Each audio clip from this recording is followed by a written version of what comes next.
নমস্কার বন্ধুরা, বনশ্রীর kitchen and blogs থেকে সবাইকে স্বাগত জানাই। আজ করে দেখাবো খুব সহজ পদ্ধতিতে ডিম পরোটা।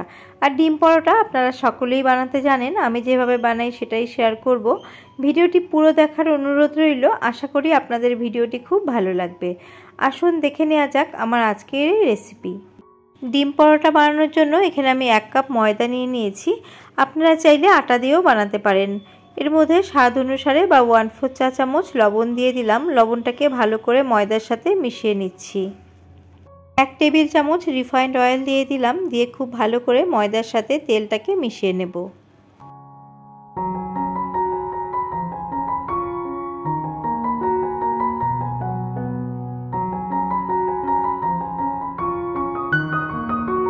অল্প অল্প নর্মাল টেম্পারেচারে থাকা জল দিয়ে ময়দাটাকে ভালো করে মেখে নেব।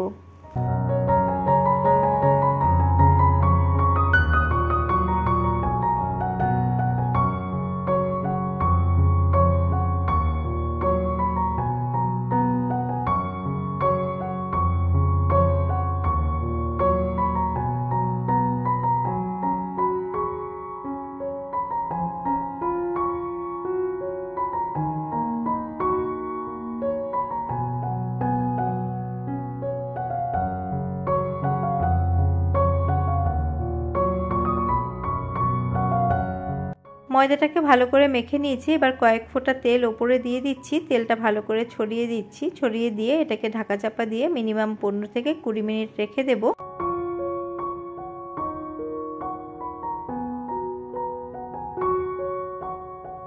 মিনিট 15 পর আমি চলে এসেছি। এখন চলে যাব নেক্সট স্টেপে। একটা বাটি নিয়ে তার মধ্যে আমি ডিম ভেঙে নিচ্ছি। এখানে আমি 2টো ডিম নিচ্ছি। 1 কাপ ময়দার জন্য 2টো ডিমই কিন্তু যথেষ্ট। ডিমের মধ্যে দিয়ে দিচ্ছি একটা ছোট সাইজের মিহি করে কুচনো পেঁয়াজ, দিয়ে দিচ্ছি 2টো কাঁচা লঙ্কা কুচি, 1/4 চা চামচ চিলি ফ্লেক্স। আর আপনারা যদি বাচ্চাদের জন্য বানান তাহলে কিন্তু আপনারা লঙ্কাটা স্কিপ করতে পারেন। পরিমাণ অনুসারে বা স্বাদ অনুসারে লবণ দিয়ে দিলাম। দিয়ে খুব ভালো করে ফেটিয়ে নেব। যদি বাচ্চাদের জন্য বানান তাহলে আপনারা লঙ্কাটা স্কিপ করে সেই জায়গায় আপনারা গোলমরিচের গুঁড়ো ব্যবহার করতে পারেন। ভালো করে আমি সমস্তটা মিশিয়ে নিয়েছি। 20 মিনিট মতো হয়ে গেছে। এবার এই আটাটাকে আমি আবারও একটুখানি ভালো করে মেখে নেব।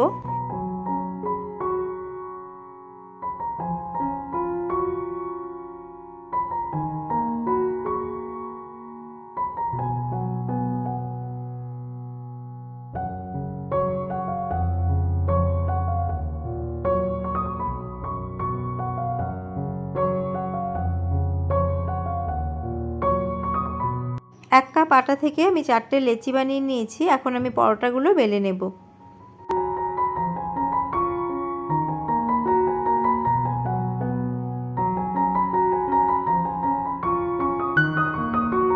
বড় আকারের একটা পাতলা রুটি বানিয়ে নিয়েছি। এর মধ্যে আমি 1/2 চা চামচ রিফাইন্ড অয়েল দিয়ে দিচ্ছি। ভালো করে একটু স্প্রেড করে দিচ্ছি।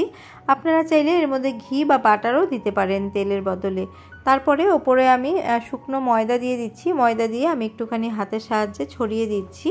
এইভাবে যদি করা যায় তাহলে কিন্তু অনেকগুলো লেয়ার পড়ে আর পরোটাটা খেতে খুবই ভালো লাগে। এবার মাঝখানে একটা আমি কাট লাগিয়ে দিয়ে পরোটাটাকে এইভাবে রোল করে নিচ্ছি। আশা করি আপনারা দেখে বুঝতেই পারছেন, বা অনেকে আপনারা এইভাবেই করে থাকেন হয়তো। এবার হাতের সাহায্যে দুধারটা আমি এইভাবে চেপে দেব।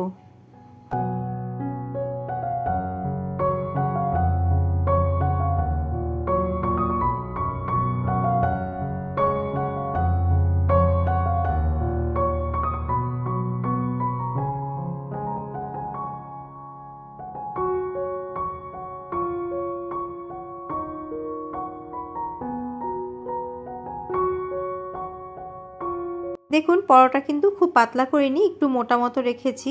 এবার গ্যাসের মধ্যে তাওয়া গরম করে নিয়েছি। এবার পরোটা তাওয়ার মধ্যে দিয়ে দিচ্ছি। প্রথমে তেল ছাড়া কাঁচা পাকা এটাকে আমি সেঁকে নেব।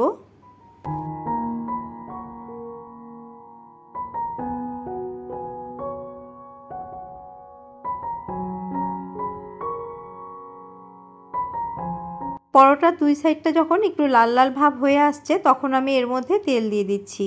তেল আপনারা কম বেশি নিজেরা করে নিতে পারেন। ভালো করে সমস্তটা আমি ছড়িয়ে নিয়ে একটু চেপে চেপে এইভাবে খুন্তির সাহায্যে আমি পরোটাটাকে ভালো করে একটু লাল লাল করে ভেজে নেব।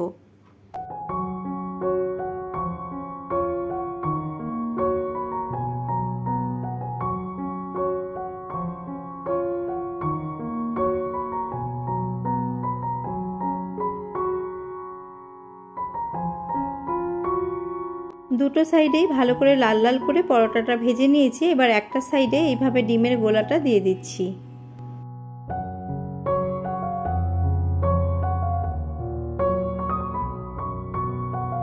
এই সময় গ্যাসের ফ্লেমটাকে একদম লোতে রেখেছি, নয়তো নিচ দিকটা খুব বেশি লাল হয়ে যাবে।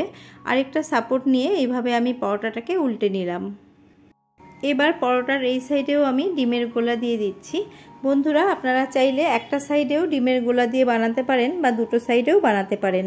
আমি একটা পরোটা দুটো সাইডে ডিমের গোলা দিয়ে আপনাদের বানিয়ে দেখাচ্ছি, আর বাদ বাকিগুলো আমি এক সাইডেই ডিমের গোলা দিয়ে বানাবো। এবার সাইড দিয়ে আমি একটু তেল দিয়ে দিলাম, যেহেতু পরোটাটা আমি উল্টে দেব। উল্টে দিয়ে এই সাইডটাও আমি একটু ভালো করে ভেজে নেব।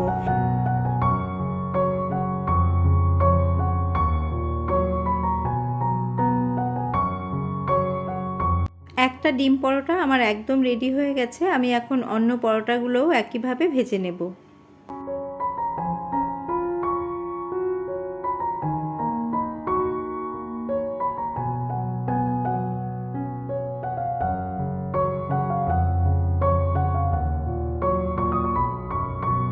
এই পরোটার আমি একটা সাইডে ডিমের গোলা দিয়ে ভেজে নেব।